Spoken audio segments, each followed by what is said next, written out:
The Women's Health Foundation offers support and education about pelvic health. Founded in 2004 by Missy Lavender, the organization was born out of a personal experience.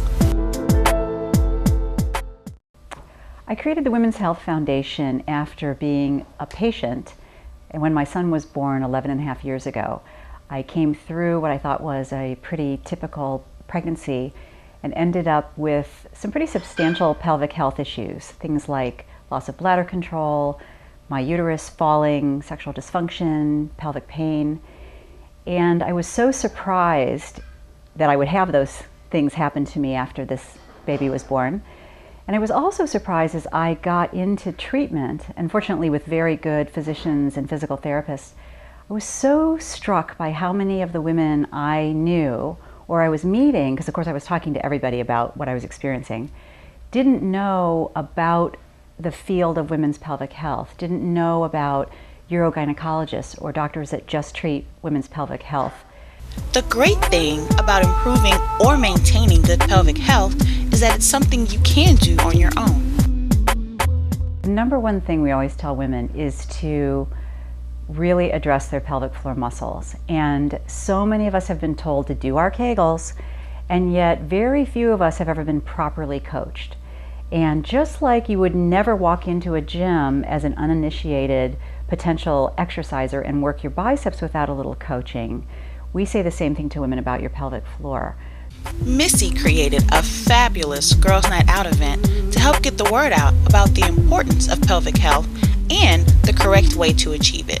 Sex Chocolate was an event that we created when we were taking a look at how to bring these messages of pelvic health and wellness to women. That's our mission as an organization, as the Women's Health Foundation. And the reality is, if we advertised a bladder health night, very few women would want to come to that. And certainly not the women that we want to reach with an event like Sex Chocolate. And those are the women, we call them the not there yets. They're maybe 30s or 40s.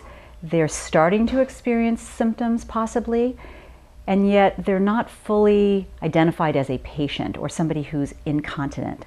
Frankly, very few of us are identified with that word.